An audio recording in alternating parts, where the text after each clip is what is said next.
Thank you very much. If you're ready to continue with the next witness, Counsel, you may please proceed. Good afternoon, Mr. Chair. We apologize for the delay in starting this particular hearing. We intend to call Mrs. Fatou Jagne Senghore to assist the Commission by giving us an NGO perspective of some of the significant rights violations that occurred during the period of our mandated investigations. In particular, she would first look at the rights violations that pertain to her main focus of work, which is Article 19 issues, freedom of expression. Mr. Chair, the Commission would recall that one of the themes we have investigated is the muscling of the media by President Jammeh as an effort to further entrench himself in power and to cement his dictatorship. And in that, we looked at how he had attacked both the print and the broadcasting media. And we looked at it from the perspective of the media practitioners. Mrs. Senghore's testimony today would look at it from the advocacy angle, the angle of human rights organizations that have worked assiduously in order to check Gambia government actions insofar as journalists and media practitioners are concerned during the relevant period. But her work was not only limited to Article 19 issues or freedom of expression issues. It extended to other human rights issues, and she talked about how her organization and other organizations have helped to ensure that the human rights violations in Gambia are brought to the public knowledge and the knowledge of the international community. Beyond that, she would talk about all the assistance her organization and other organizations have given to so-called Gambian dissidents or defenders of human rights who had to escape the jurisdiction in order to save their lives and have passed through Senegal or other countries where they came into contact with her organization or organizations of similar character. And in addition to that, since we're trying to establish the historical record of what happened during the 22 years of Jammeh, including up to January 2017, we would look at seminal events during the impasse and the various activities that she carried out and some of the issues they had to deal with to ensure that they protected the vote of the Gambian people and therefore the sovereign will of the people by ensuring that Jammeh left power and that the winner of that December 2016 election was sworn into office and to take over power and to become the lawfully and legitimately elected president of the Republic of the Gambia. That would, in essence, be the main thrust of her testimony. And we believe that these are very significant in helping us establish the historical record, but also have a better understanding of some of the things that happened in this country during the relevant period. And I'm happy to announce that Hadidande Jabi would lead the witness in her testimony. Thank you. You may please proceed. Can you get the witness? Yeah. Thank you.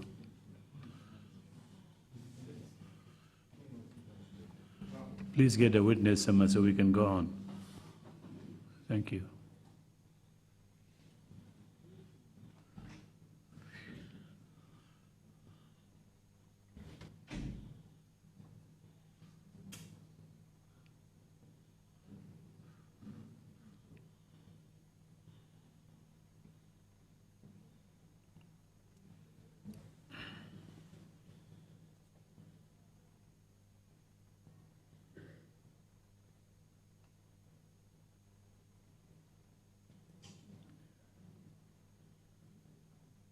said he's not here.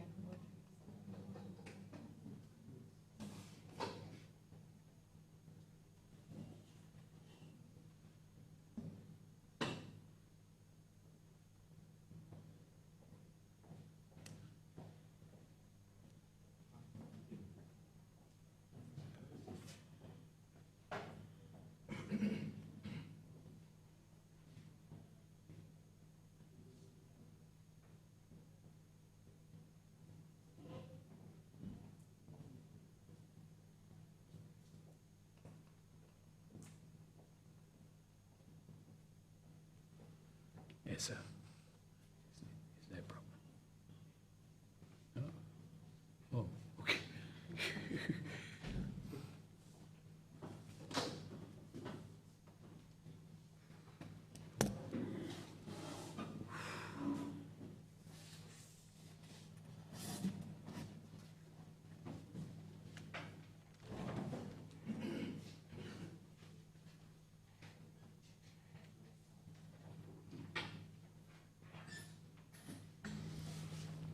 I, Fatou Jagne Senghore.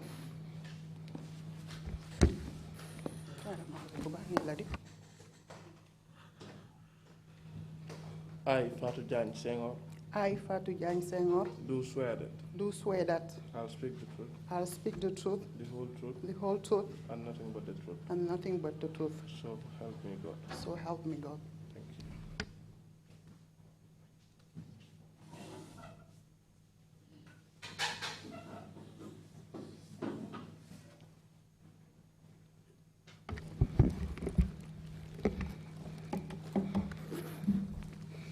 Good afternoon, Mr. Chair. Good afternoon, Commissioners.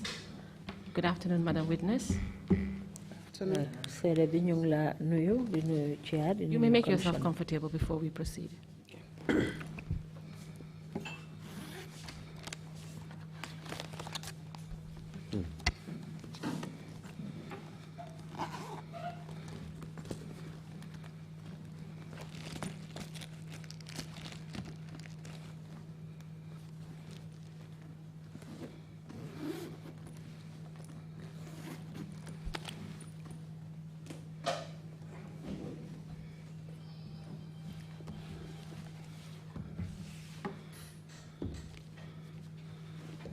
You know, as lawyers, I know we carry a lot of luggage with us. We have to organize ourselves.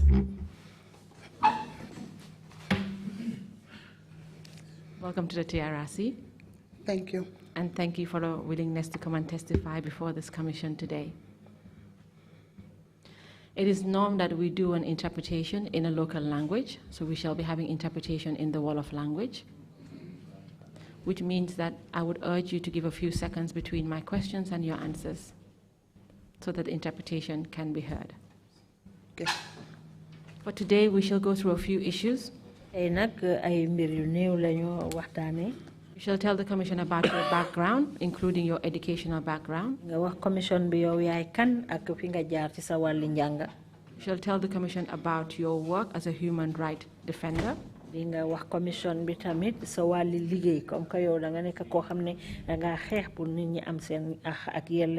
The Commission would like to hear the interesting stories about your journey with Article 19. Commission bitam buga nañu xam sa wali liggéey ci bunta bi nga liggéeyé mu Article 19 and the work that you did with the Gambia under Article 19. ak liggéey bi nga xamné defoon nga ko ak Gambia ci ron Article 19. The Commission would like to hear from you about the human rights situation in the Gambia. Commission bi buga nañu xamé ci yow ni nga xamné non la ak yelleefi doom aadama tëree ci biir réewi Gambia. During your work and your experience as a human rights defender. Ci jamono ji nga xamé né ya ngi liggéey nak pour xeex ngir nit ñi am seen yelleef. As someone who is au fait with the law and experienced, nit ko xamné nak yow miin nga li nga xamné non la loi di doxé. Commission would like to hear from you about the January 2017 impasse in the Gambia. Commission bi nak bëgg nañu xam wéri January 2017 impasse bobu nga xamné mo fi xewoon. You shall also tell this Commission the role you played during the inauguration of the President now, which was held in Dakar, Senegal. Ak taxawaay bi nga xamné jëloon nga ko bi ñoo fal président biñ amé légui ni ci Dakar ci waat gam fa defoon. If you're comfortable and happy to proceed, we may continue now.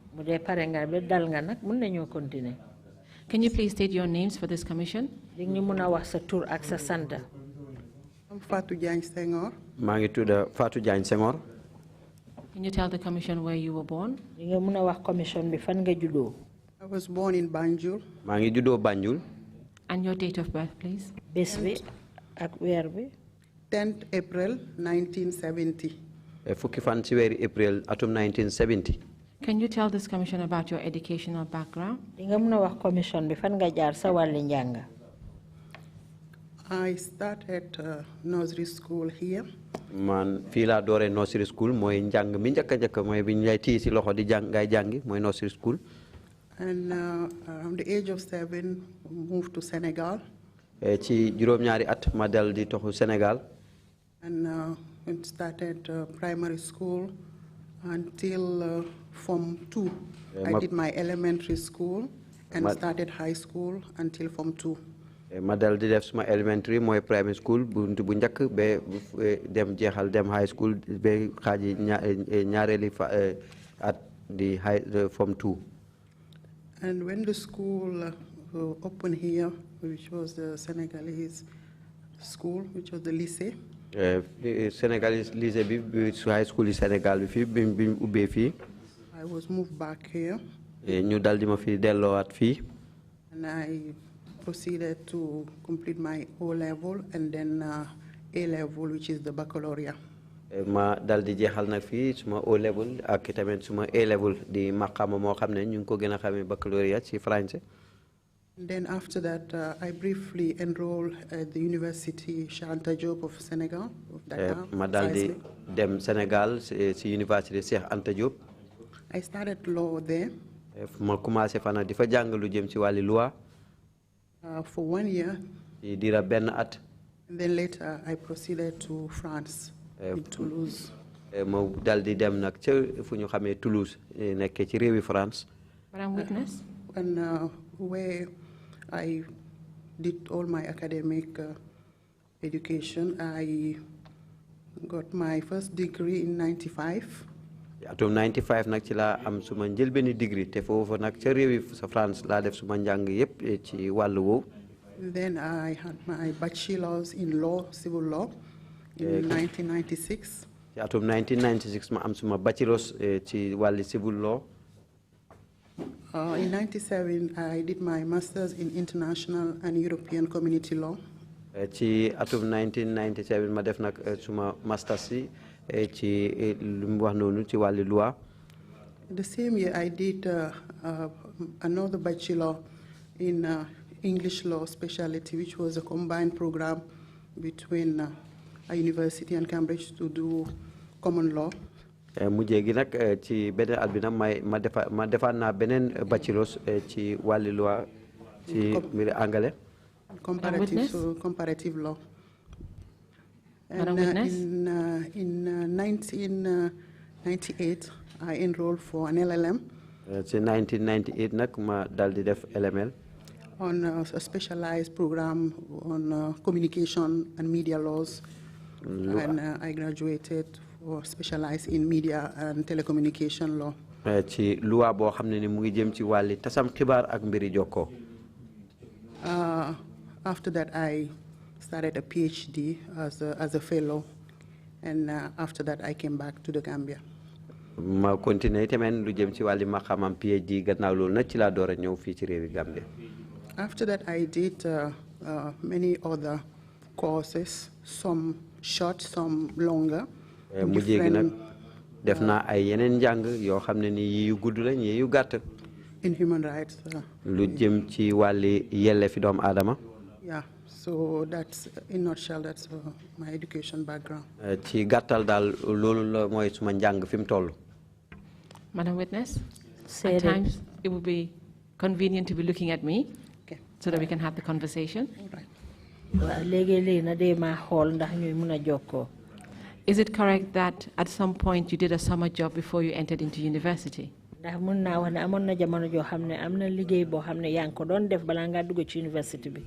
Yes, yes. After the baccalaureate, I worked for 3 months at Radio 1 FM.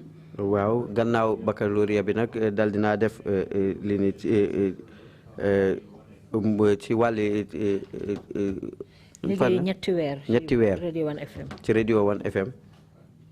And I think I also graduated in 1995 around the same time for my first graduate for international relation and development. I forgot that bit. I didn't get that one. 1995 am na beneen jàng boo xam ne def na ko boobu daf ko fàtte woon a wax. And it was in international relations. te mu ngi aju nag ci jokkoo diggante réew ak réew. Apart from the education that you did, lu ute nag ak njàng mi nga xam ne moom nga def.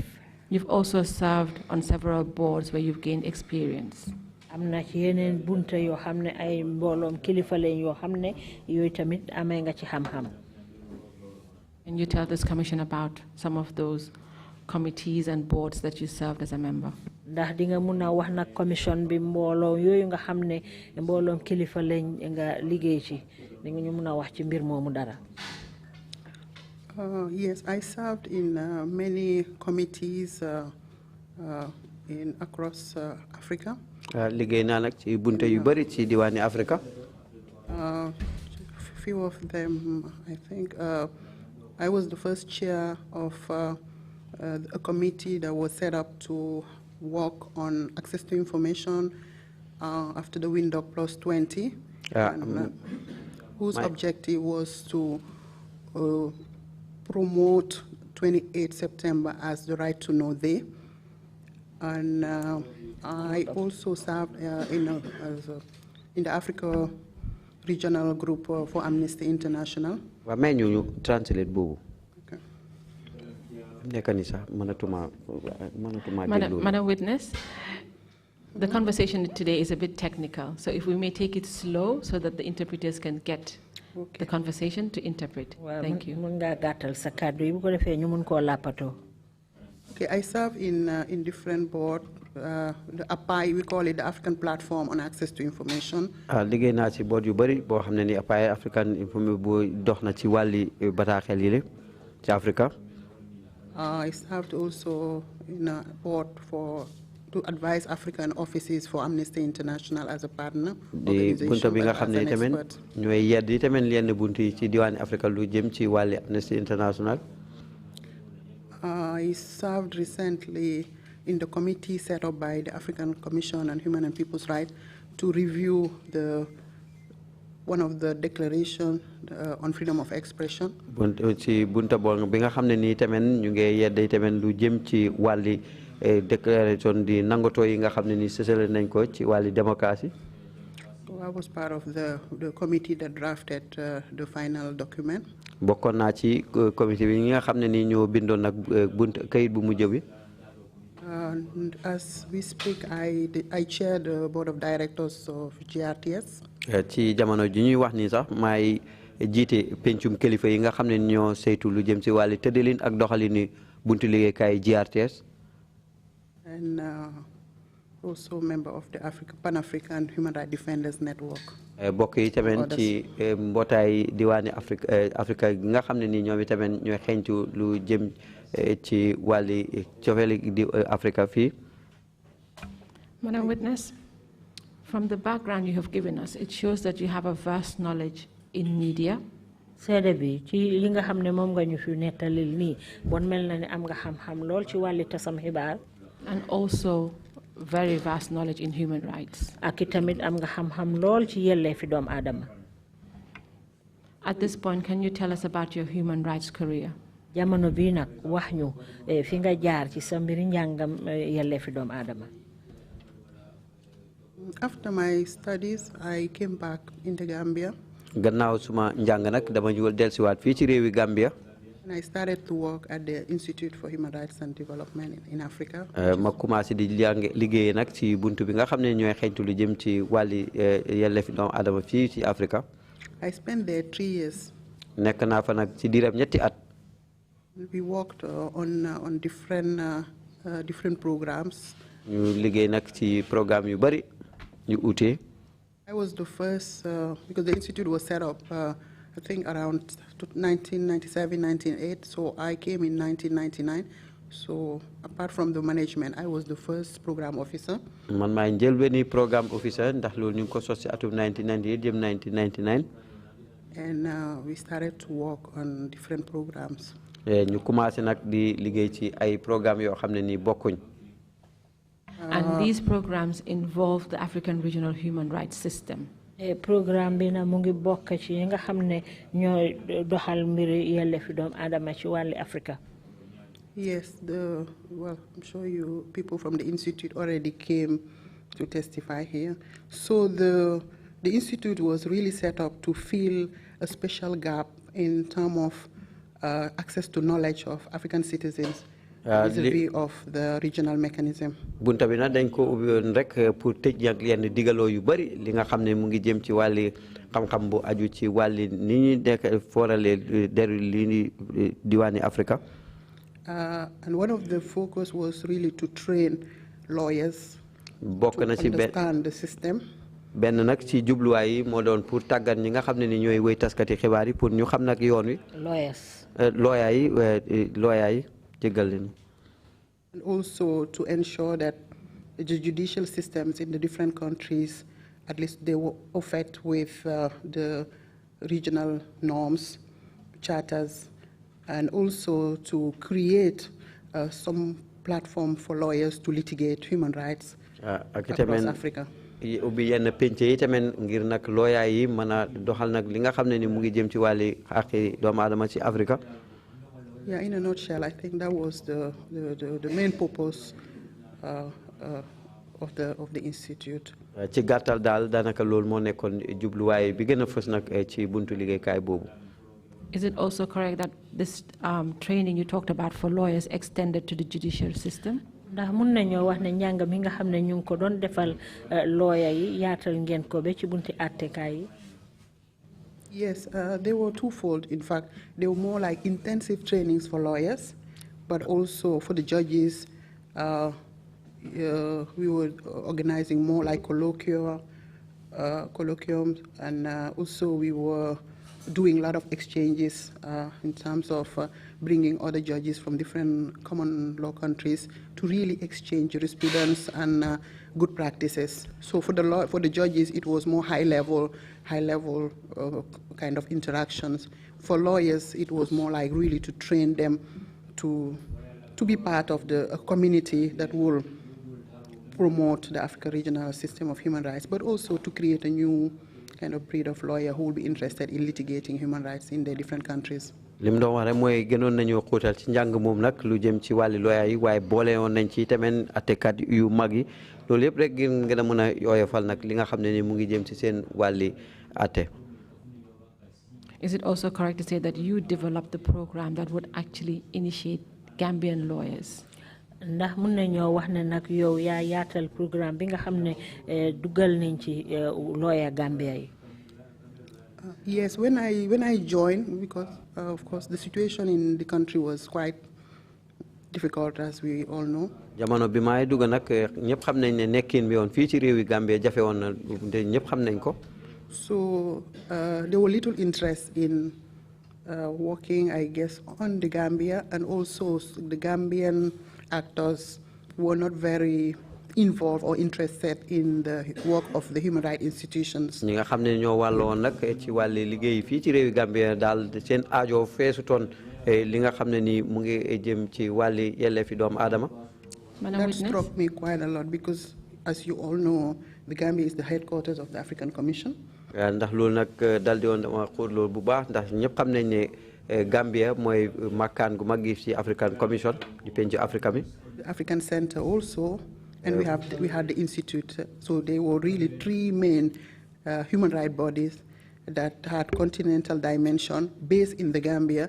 But when I joined the institute, I realized that the Gambians who were not participating in the programs. am na ñetti bunte yoo xam ne yëpp nag doon xeetu nag lu aju ci mbir yooyu te itamit yëpp jubal bopp Gambia waaye bi may dugg nag gis naa ne daal Gambia ñoom itamit daal dal di woon ñoon ci xuut noona.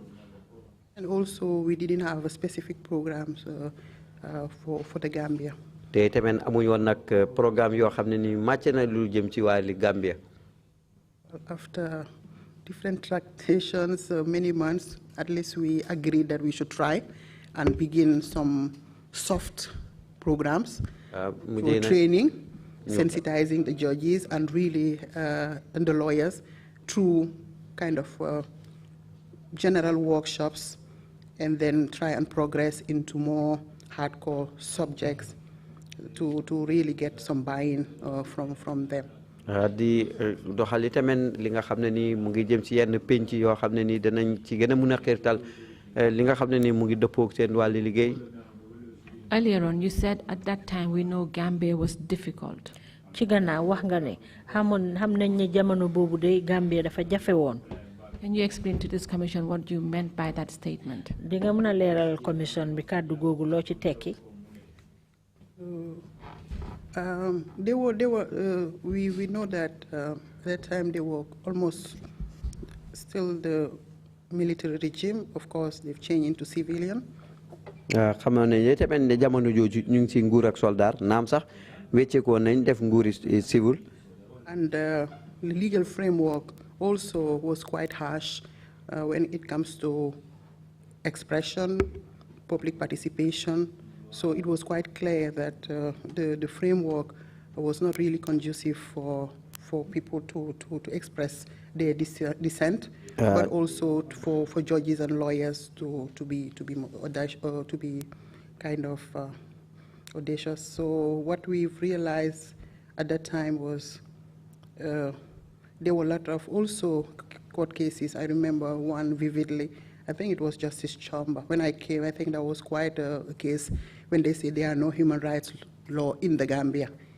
am na yenn jamono yi tamit comme ci nguur googu gis nañ ñi tamit ne daal liñ xeetu ñoon bu baax ci wàllu yelleefi doomu aadama mun nañ cee fàttaliku yenn sax day mooy leewa boo xam ne nii waxoon nañ sax ne day amuñ fi human rights lawyer. Human rights law. luwaay boo xam ne nii mu ngi dem ci wàllu human rights di wàllu àqi doomu aadama. Yeah, I think the atmosphere was beginning to be tough.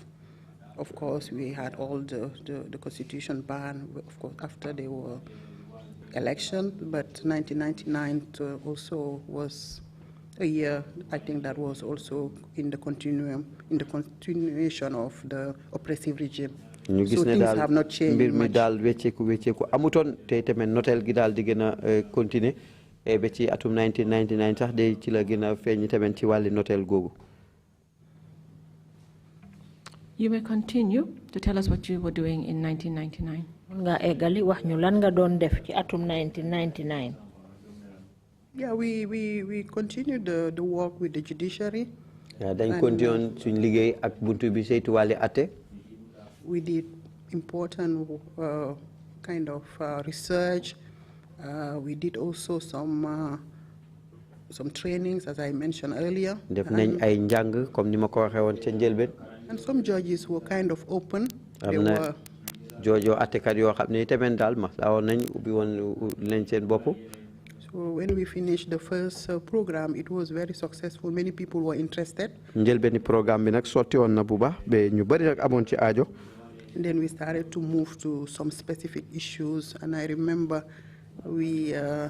the second one was quite a specialized one, and we said that we need to talk about issues around locus standi because there were a lot of human rights cases. Remember the case of Senghore Nyasi and other cases where people will be detained arbitrarily, but when people try to protect and to get bail, people were opposed standing. So we thought it was important that we discourse that. And the way Madam we Witness, did it, the interpreters. Yeah.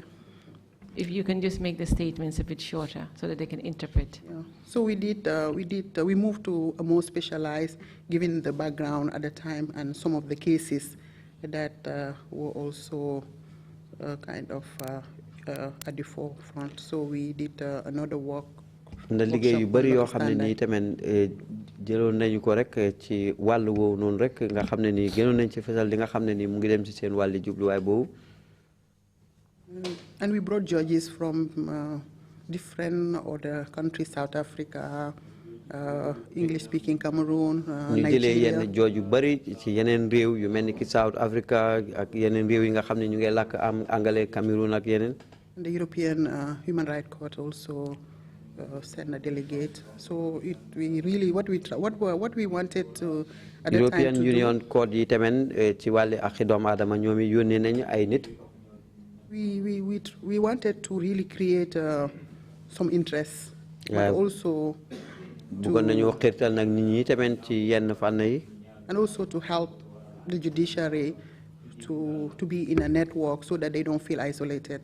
te bëgg rek ñi nga xam ne ni ñooy buntu atte bi ñoom ñu dal di mën a gis seen bopp nag si bunta yi te buñ gis ne daal ñoom dañ leen ber wala dañ leen tege boor. Yeah, but I think overall the results were kind of mixed. waaye mujjee gi naal liñ ci nale daal gis nañ ne daal dafa dugalante. They were interested in the workshops, in some of the trainings. am nañ ci aajo yi tamit ci yenn jotaay yi ak njàngale yi ñu doon def. But I think at that time the lawyers couldn't work to set up a human rights committee within the bar. That was one of the. Lawyer yi tamit gis nañu mënuñoo na indi nag fànn boo xam ne nii dinañ mën a jokkoo nag ci seen diggante. That was one of the plans to help them really to create a platform so that they can develop solidarity among themselves. boobu nag loolu moo nekkoon jubluwaay bi pour nag ñu fexe nag ñu am nag buntu boo xam ne dañ mën a jokkalante ñoomu neen di dimbalante. Yeah, so basically that didn't work out. So we kept the engagement though with the judiciary and in the bar. loolu nag mujjewutoon dox ñu dal di jàpp rek li nga xam ne ni moo nekk doxalin bi nekk diggante judiciary ak bar bi. So your main aim and purpose was to actually instill human rights policies. léegi yéen li woon seen jubluwaay rek mooy pour ngeen saxal ay sarta yoo xam ne mu ngi aju ci yelleefi doomu aadama. Laws and practices. ci wàlli loi ak niñ ko jëfee. So that it will be recognized in the jurisdiction. nga xam ne dinañ ko mën a ràññee ci tunda wi. Yes, we were trying that too. waaw ñu ngi doon fexe loolu tamit. Was your organization also working with other NGOs or other civil societies? Sen mbootaay bi ndax ñu ngi doon liggéey ak yeneen i mbootaay yoo xam ne nekkuñ ci roon nguur gi ak ñi nga xam ne ñu ngi taxaw pour taxawal doomu aadama. Yes, there were few organizations, especially local ones, working on human rights. waaw am na yeneen mbootaay yoo xam ne ñu rawatina ñi nga xam ne ñoo doon liggéeyante ñu di jëm ci wàllu yelleefi doomu aadama. I think at that time the African Society for International and Comparative Law was also based here. tey tamit boobu nag comparative law bi ñu ngi ko sësale mu ngi nekkoon fii ci réewi Gambia. And Mr. Emmanuel Diouf was the coordinator, so we used to work quite a lot. Emmanuel Diouf moo nekkoon ki nga xam ne moo ko jiite woon tey tamit dañ daan liggéey bu baax. Is that the same Emmanuel Diouf that's holding the chair of the Commission of the Human Rights presently? Yes. Ben Emmanuel Diouf yi nga xam ne moo jiite foofu jamono ji. Wow. You may continue. Yeah, and I think a defining moment for me personally was the next year, the April 10. li météo nag ci jamono bu mooy ci beneen ci déwén ci atum April 10. When the killing of the students happened. ci jamono bi nga xam ne rey nañ fi ay xale yu jàngi. We mobilized as Gambians working within some organizations. ñu dal di boole ñi di Gambien yi nga xam ne ñu ngi liggéey ci yenn mbootaay yi. Madam Witness, can you tell this commission what you're referring to as the April 10 where students were killed? seede bi na di nga mun a wax fii leeralal ñu soo waxee ne fukki fana benn weeru April bi ñu reyee taalibe yi lan la nga leeralal ñu foofu. The incident on April 10-11, 2000 when the students were protesting. lii nag mooy ci atum 2000 ci weeri April fukki fan ya ak fukki fan ak benn jamono bi xale yi jàngi doon ñaxtu. A dozen were killed. te ñu bari ñu rey leen ci. Or they were wounded and many also am ñeneen ñoo xam ne ni am nañ ci ay gaañu gaañu. Can you tell this commission who killed the students? Commission According to the information we gathered at that time, it was the security forces. ci bataaxel yi nga xam ne moom lañ dajale de ñi yëngu ci wàlli kaaraange ñoo leen rey. You may continue. And on the 11th, we met at the African Society. ci fukki fan ak benn ñu tasee ci African Society bi. And we set up a coalition of human rights defenders. ci la ñu sos nag genn mbootaay manko lu jëm ci wàlli ñi nga xam ne ni ñooy xeex nag lu jëm ci wàlli yelleefi doomu aadama ni ñu koy xëttee. In fact, we issued first a declaration. ci njëlbeen sax dañ génne woon benn declaration. We issued a declaration there and started some media work. And that culminated in the creation of the coalition. def ay liggéey yu jëm ci wàlli xibaar yi dal di dajale tamit li nga xam ne moo nekkoon suñu taxawaay ak jubluwaayu liggéey. Can you tell this commission how you issued the declaration? Di nga mën a wax commission bi declaration boobu ngay wax naka ngeen ko joxee. It was a long time, but I think Emmanuel, we met in our office. loolu nag lu yàgg la waaye yaakaar naa Emmanuel ñun dañ tase woon ci suñu office. With and then with our management, we discussed it, and at the time it was quite difficult. ak suñ kuréel gi nag ñu waxtaanee ko ndax jamono boobu daal mu ngi jafe woon. And our director agreed that I can sign in my individual capacity. Director bi mu nangu ne mën naa signé ci suma li nga xam ne mooy suma taxawaay. She will support me, in fact. She will also sign. mu taxaw na bu baax moom itamit mu sign. But we will not sign for the organization, for the institute, because we sign mbootaay gi. So we agreed to do it that way. So both of us signed. ñun ñëpp ñu ànd ci nag ñu nangu nag ci loolu ñun ñëpp ñu dal di sign.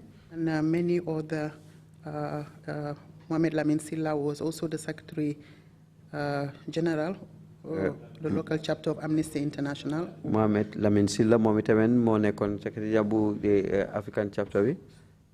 He was also part of the core group. moom it bokkoon na ci groupe googu. And there were many other personalities, Demba Jawo, Mrs. Adelaide Sosé, Binta Satang Jobate. am na ñeneen ñi kilifa yu ci bokk nag bokk na ci tur ñi nga xam ne ñoom la tudd noonu. I think I may miss one or two, but I think the first day, I think it was about that, and then after the coalition started to. mën naa ma na ma fàtte yenn yi waaye nag loolu daal mooy li ci aju woon. You've named interesting names in the coalition. am na tur yu am solo yoo tudda nag ci mbooloo moomu. Can you tell us whether you made headway? wax ñu nag ndax amoon ngeen ci jëm kanam. Having formed this coalition. gannaaw boo leen sosee ñooñu ba pare. Of human rights defenders. pour ñi nga xam ne ñoo war a xeex pour nit ñi am seen yelleef. Yeah, and also importantly, when we started to litigate, Abubakar Tambedu, who also came back from studies. bi ñu commencé nag ci doxin boobu noonu Abubakar Tambedu mi nga xam ne ni ñëpp si waatoon na jóge koo njàng. He also joined the team. moom it mu dal di ànd nag ci team bi. And we did a couple of cases. def nañ ay yenn case yu bari. And also there were a lot of public statements, declaration at that time. te nag am na yenn ay kàddu yoo xam ne génne woon nañ ko ay déclaration ci jamono boobu. And I think many students were freed at the end. am na yenn xale yu bari nag mujjee gi ñu dal di leen bàyyi. At that time also there was another coalition, but I think it was set up by lawyers through the Ministry of Justice. I can't remember exactly how it was, but there were a few lawyers also who volunteered, because there were quite a lot of people who were arrested. am na yenn nag yeneen kuréel yoo xam ne ni bokk na ci kuréel ay lawyer yoo xam ne ni daal ñoom ñoo ko sosoon. Private lawyers also, they were also defending many cases in the courts. lawyer yi nga xam ne ni tamit ñooy doxal seen bopp nag ñoom it bokkoon nañ ci ñu doon taxaw yenn yi ci kool yi. And when I think the fight started really to gel, I think the authorities got scared, I think, because the judges were quite brave. I remember there were a few cases where justice took really positive stance. And after, I'm sure you know what happened to her.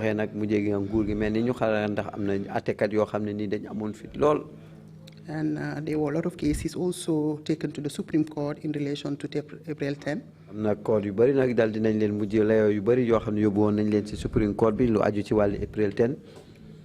So I do believe that is the culmination or all those work that really pushed the authority to realize that they needed to have some cover.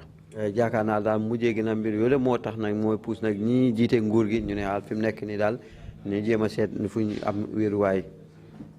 when the report of the commission they set up, remember there was a coroner inquest, and then after they set up a commission, after that they decided to reject the report of the commission. Gannaaw commission bi nag fexe woon nañ nag ci penc moo xam ne oote woon nañ ko pour dàq nag li nga xam ne mooy report commission bi. And after that they moved to adopt the indemnity bill. Gannaaw loolu nag ñu dal di continuer nag lu jëm ci wàlli bill boobu. But maybe 1 or 2 cases before that. Well, in that process also, we realized that judges were kind of pressurized, but also human rights activists. And one of our spokesperson, Mohamed Lamin Silla, was detained by the NIA for many days.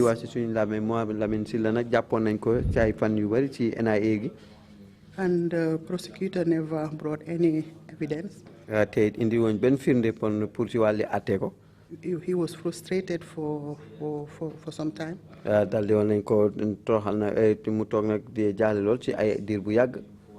when we went to the judge, I think because the case was quite sensitive, according to him, of course, and he received us in his chamber.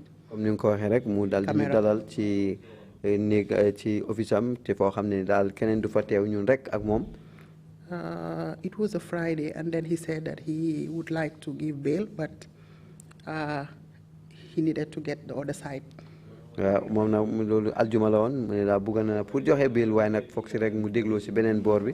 was he referring to as the other side? The Ministry of Justice, and they were not coming forward. They were dragging their feet for many days.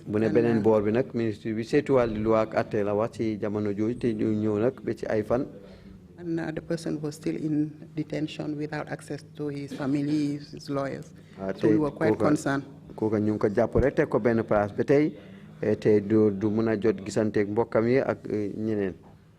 you're telling this commission that he was detained beyond the 72 hours? Yes. Yes, yeah, it was the case, and we found out after that he was maltreated. So then we left. And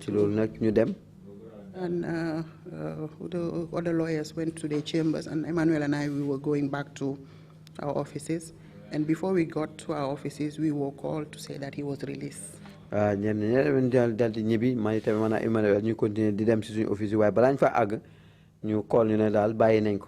the judge didn't adjudicate, they didn't give the bail, but he was released through other means, we guess. Could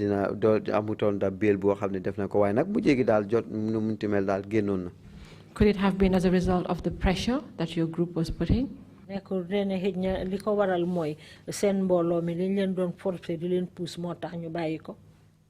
there were a lot of public statements, a lot of interviews in international media.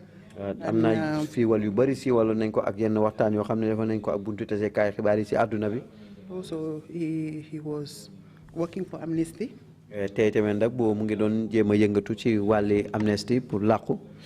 No, Amnesty International, Amnesty, an organization. Amnesty ni ak mbotay la go xamne ni momi tamen ñu ngi xeñtu lu jëm ci walli yelefi doom adam. So then after I think the pressure was there, and there was nothing that he did. He made a declaration. I think at the time the only argument they brought forward was that he made a statement at the BBC. I think it was at that time a statement because he was our spokesperson.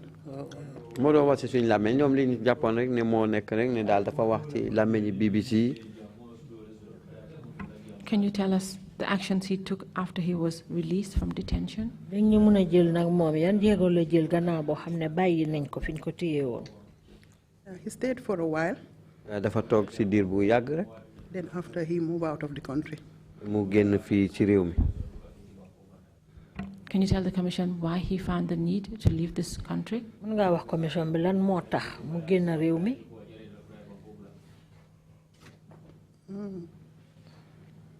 I would like to, maybe I will not be able to say it in public, but he decided to leave. loolu nag dana ma gënal nag duma ko mën a wax nag ci mbooloo waaye daal génn na fi réew mi. Is it okay to just say that there was too much pressure on him to stay in the jurisdiction? mën a wax ne daal dafa am nooteel yu bari yoo xam ne taxoon na ba mënutoon a toog ci réew mi. Yeah, and he was maltreated at the NIA. ndax dañ ko toroxaloon ci NIA gi. And I think at that time also the support that people would need when they were doing human rights work was not forthcoming from different ndimbal gi nga xam ne moom la nit ñi daan dajale lu jëm ci wàll yi yaxanal yelleefi doomu aadama daal nekkutoon di nekk loo xam ne bari woon na jamono boobu. You may continue to tell us about the other cases that you assisted in. égalil nga wax ñu yeneen la yooyu nga xam ne yow tam dugal nga ci sa loxo. Your coalition. seen mbootaay boobu. There was the case of Senghore Nyasi. amoon na itamit benn la yow Senghore Nyasi. He was arrested and denied bail as well. moom it dañ ko jàppoon te bañ ko may bail. So the coalition was supporting him. suñ mbootaay gi nag ñu ngi ko doon di taxaw. Can you tell the Commission why he was arrested and detained? It was about his expression. Commission bi lu tax ñu jàppoon ko. He was part of a political movement. So he nekkoon was na quite génn vocal at that mbootaay time. politique. And I remember, I think the issue of locus standi was raised during his case. daldi woon nañu yëkkati na benn fànn ci jamono layoom. Madam Witness, this is the second time you've mentioned locus standi in the proceedings here. Can you just explain better so that the interpreters can actually interpret? waaw yaa ngi tuddal lu ñoo wax locus standi ndax di nga ko mën a oyofal ndax lappatookat yi mën koo lappatoo. I think it still exists in the laws. It has not been, or maybe, I'm not sure.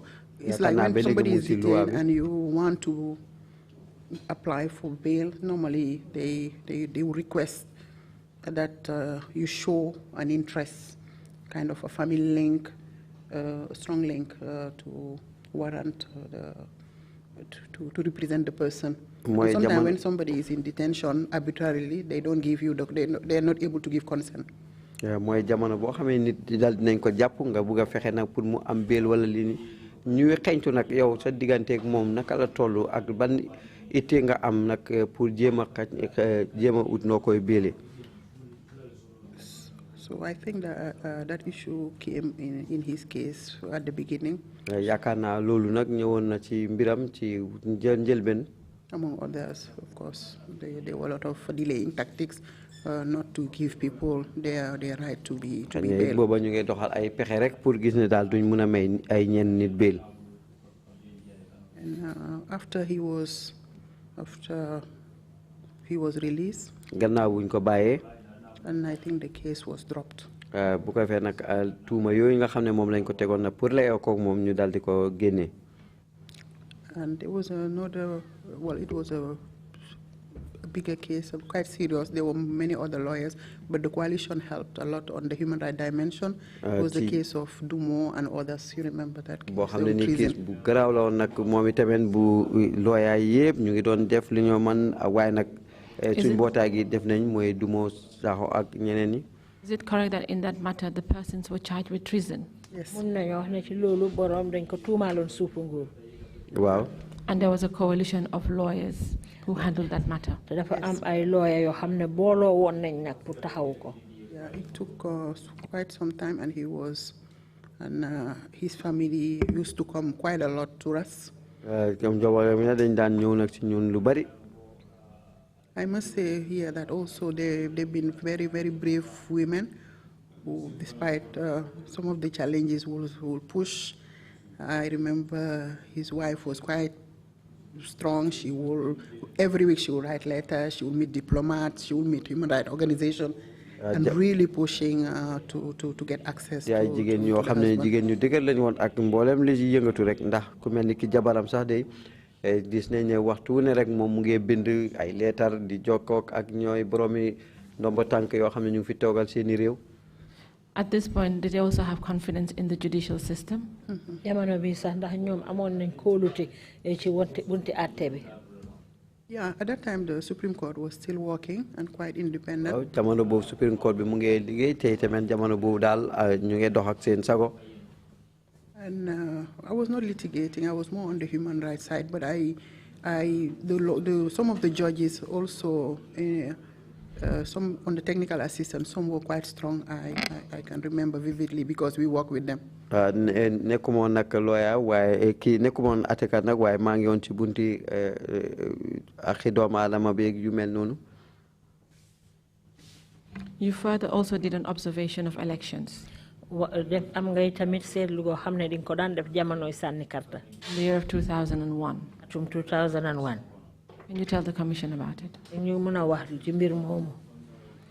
Yeah, as the coalition grew, so we also looked at some other human rights related issues, right to participate, and the elections were quite tense, 2001. Nekk na nag mbootaay gi bi gannaaw boo xam ne mu ngi gën a yaatu nag ñu dal di doon xeeñtu yenn buntu lu jëm ci wàlli am yelleef ci mbiri wote ak yeneen yu ni mel. And we got accreditation from the IEC to be part of the observers.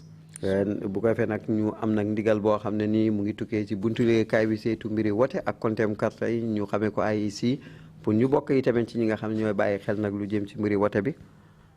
And that component was managed, organized by Mrs. Adelaide Sose. Te bunte boobu nag ki ko taxoon mooy Mrs. Adelaide Sose.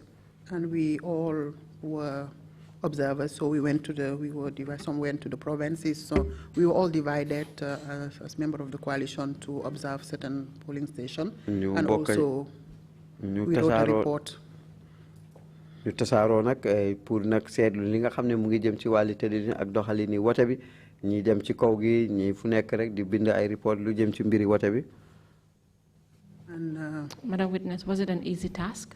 Ndax loolu nag yomboon na. It was okay, I believe. I think the situation was difficult in the country. Yaakaar naa nag nekk mbo daal jafe woon na lool fii ci biir réew mi. But that work in itself was not that much difficult because it's based on data, what you see on the ground, and you just compile a report. Liggéey boobu nag ndax taxawoon na jafe noonu ndax mu ngi aju rek ci li nga xam ne loolu nga nekk di gis bu ko waxee nga dajale sa report. Yeah, and we did that for the presidential and then the parliamentary election.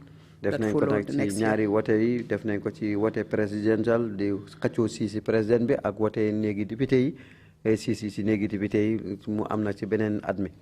And that was for the 2001 presidential and the 2002 parliamentary elections. Loolu wote president 2001 ak wote député 2002 la woon. Yes, and those reports really highlighted few problems such as violence. There was a lot of violence. Yooyu nag wane nañ yenn yu bari yoo xam ne ni am na ci biir wote bi mu mel ni ki fitna.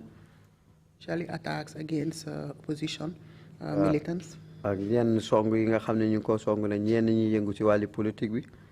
But also a lot of restriction on freedom of expression and access to media, particularly state media. Ak yenn yi nga xam ne ni nag mooy gàllankoor nag ñi nga xam ne ñu ngi ci yëngatu wàllu bunti tasekaay xibaar yi. Thank you. Madam Witness, at this point, we'll take a break, Mr. Chair, if we may take the break for the prayers and then we can come back. Thank you very much, Emma Council, and thank you, Madam Senghore. we will resume at 3 o'clock. Council, is that okay? You have. If it's okay with the commission, maybe You want resume at 2:30. 2:30? Yes. Fine, that's all right with me. Thank you very much. So we resume at 2:30.